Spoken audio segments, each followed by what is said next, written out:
So we just got massive updates about SKIRK'S potential playstyle, and it looks like she won't function like any Cryo character we've seen before.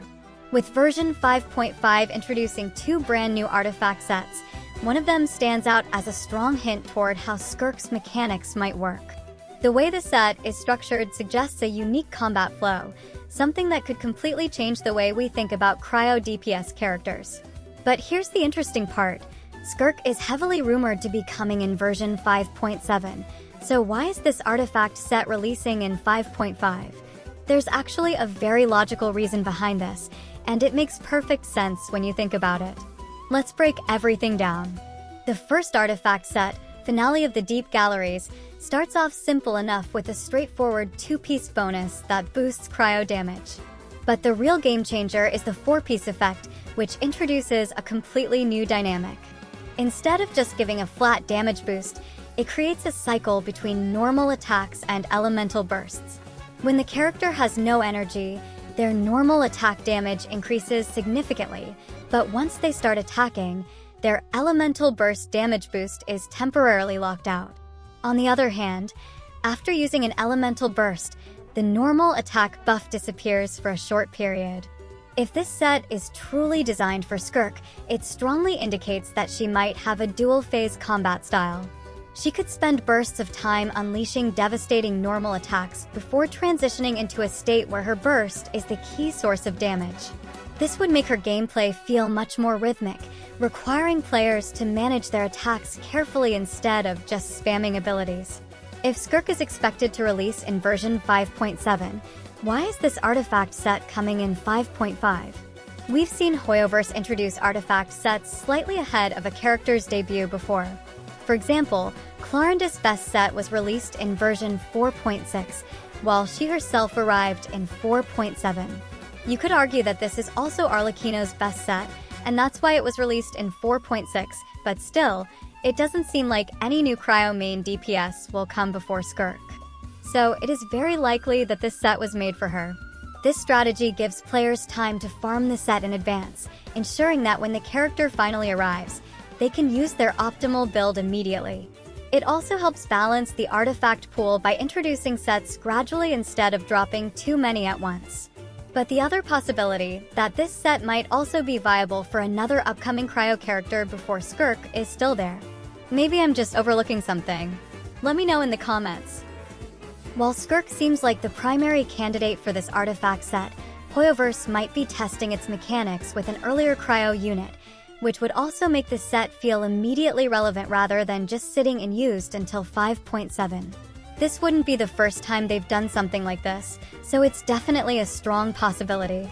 There's also the possibility that SKIRK will be introduced in the story much earlier than her banner, meaning that we might get more hints about her kit and playstyle in 5.5's main questline. If she plays a major role in the upcoming Archon quest, it would make sense for her intended artifact set to debut alongside her story involvement. This would subtly build up hype for her eventual release, while also making the artifact set feel like a natural addition to the update. Now, onto the second artifact set, which seems tailor-made for Varesa. As an Electro 5-star Catalyst user, Varesa's kit revolves around powerful plunging attacks, and Long Night's Oath enhances that playstyle perfectly. The 2-piece bonus is already great, granting a direct boost to plunging attack damage, but the 4-piece effect is where things get really exciting. Every time the character performs a plunging attack, a charged attack, or uses their elemental skill, they gain a stacking buff that further amplifies their plunging attack power.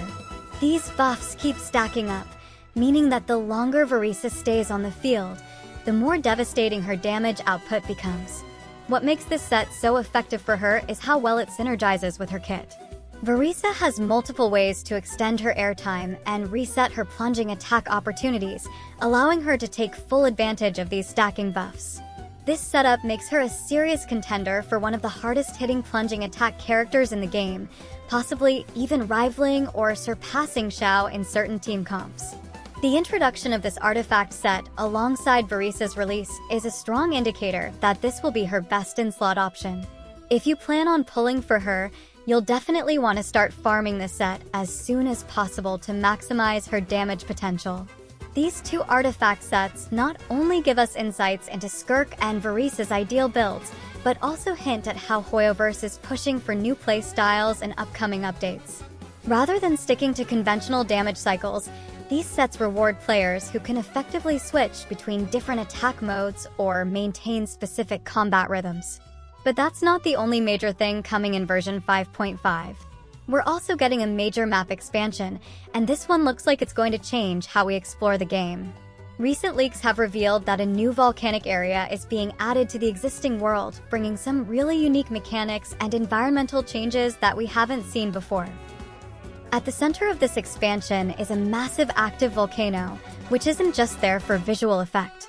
If you take a look at the leaked map, you can actually see lava inside the crater, and reports suggest that the volcano will have dynamic elements, such as eruptions that periodically shake the area, change the sky color to an ominous orange, and even launch fireballs that could hit players in the open world.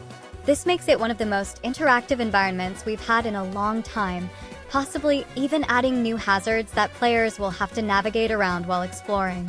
Another major addition is the fact that this map extension will introduce a secondary map with multiple layers, much like the Chasm or Enkonomia. This means exploration won't be limited to just the surface of the volcanic zone. There could be hidden caves, underground tunnels, or even entire structures buried beneath the rocky terrain. This would add a whole new depth to exploration, making it feel like a true adventure rather than just another open area. What makes this expansion even more exciting is how it finally brings some fiery spice into Natlan. Until now, Natlan wasn't really a fiery nation with destroyed environment as we expected at first, but finally, the Nation of War gets some name-fitting extensions like a massive dangerous volcano. In my opinion, that was still missing from Natlan. This volcanic expansion will likely be tied to Natlan's lore, possibly introducing a deeper insight to the Pyro Archon's past. Also remember, Varesa and Ian San can run over lava. This may also be important for the future quests taking place at this new area. So, with all these new details, the big question is, what kind of content will this volcanic expansion bring? Will there be new environmental interactions like heat damage or lava-based puzzles? There's still a lot we don't know, but one thing is clear, version 5.5 is shaping up to be a major update with a lot of surprises. What do you think about these new sets and the map extension? Are you excited for SKIRK'S potential shift-based combat style? Or are you more interested in Varesa's plunging attack-focused gameplay? Let me know in the comments, and don't forget to subscribe so you don't miss any updates. Thanks for watching, and I'll see you in the next one.